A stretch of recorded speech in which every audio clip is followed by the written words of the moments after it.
Now, from the WDEF News 12 Sports Desk, it's Touchdown Friday Night, sponsored in part by your Tennessee Valley Federal Credit Union and Zaxby's.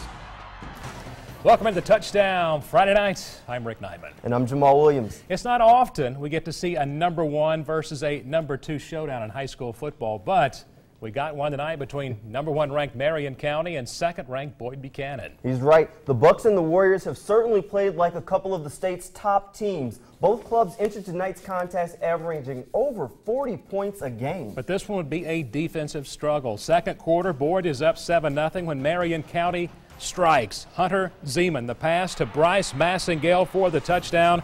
We're tied at 7 just minutes before halftime. Moving along, late third quarter. Boyd has just scored to go up 14-7 when they kick off. Ball goes to Josh Henderson. Once he gets through traffic, he hits the sidelines, and he doesn't let up. Henderson scores to tie the game at 14. Next, Bucks series. They're going to answer with a big play of their own. They give the ball to E.J. Matthews, and Mr. Matthews, he's got a hole, and he's got some speed.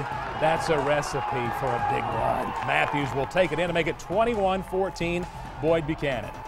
Fourth quarter, bad news for Marion County. Quarterback Logan Walters, he'll be injured on this run right here. He kind of gets hit in the top of his head, neck area. He tries to get up, but Walters, as soon as he gets up, he goes right back down. Walters had to leave the game. You hate to see that. Boyd holds on to win this one by a final of 21-14. We saw another good game tonight between Soddy Daisy and East Hamilton. This one went down to the wire as well. Trojans known for their quick strike offense, but the Hurricanes say don't forget about us. 3rd and 14, Nick Woods to Jeffrey Coleman, 58 yards on the play.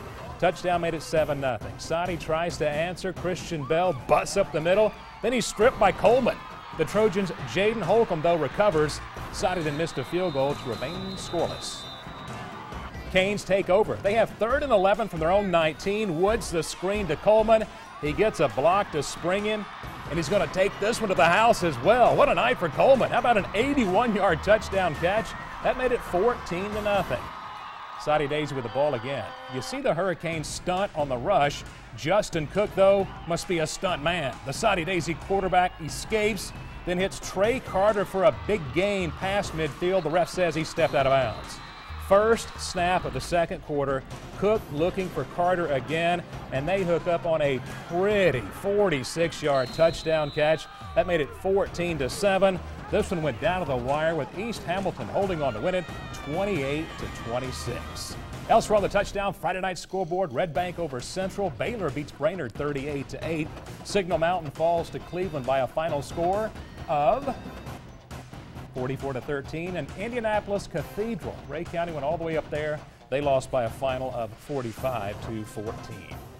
The Sequatchie Valley was in a frenzy tonight. Bledsoe County and Sequatchie County renewed their rivalry. The Indians were hoping to run their record to a perfect 5-0 by beating the Warriors. All right, first quarter, Sequatchie quarterback Houston Maynard, he's going to, once the game gets started, you know everyone wants to beat Bledsoe. This is Houston Maynard. He's going to give it to Alex Hudson, who's going to take that handoff and take it all the way into the end zone for a touchdown. That's going to give them a 7-0 lead for Sequatchie County.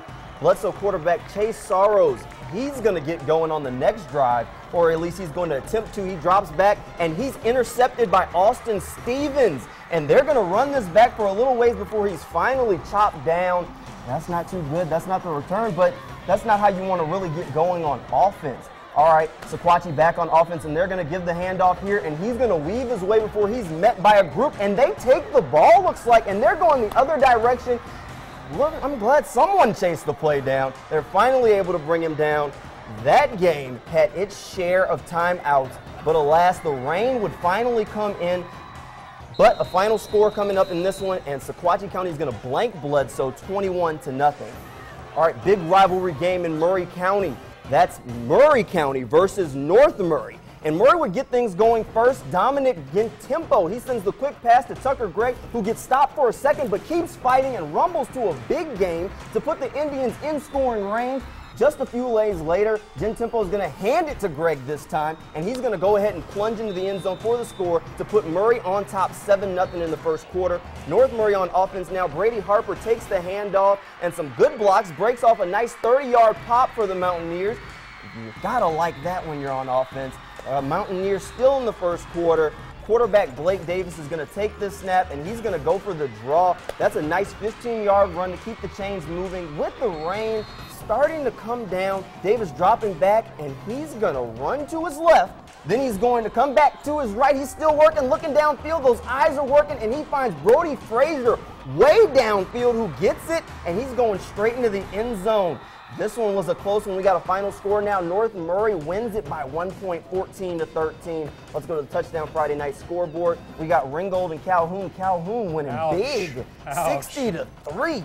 Dalton and Sequoia. Dalton wins 31-0, blanking them. Let's keep going with some more scores. We got Northwest Whitfield beating Lafayette 24-0, and Gordon Central beating LFO 42-38. Coming up next on Touchdown Friday Nights, we have a couple of big games that I went to, and, you know, the rain did affect a couple of them, but hey, you play football in the rain, right? Yeah, East Ridge tries to stay unbeaten as they take on Hickson, plus Ridgeland entertains Pickens, and Heritage squares off against Southeast Whitfield.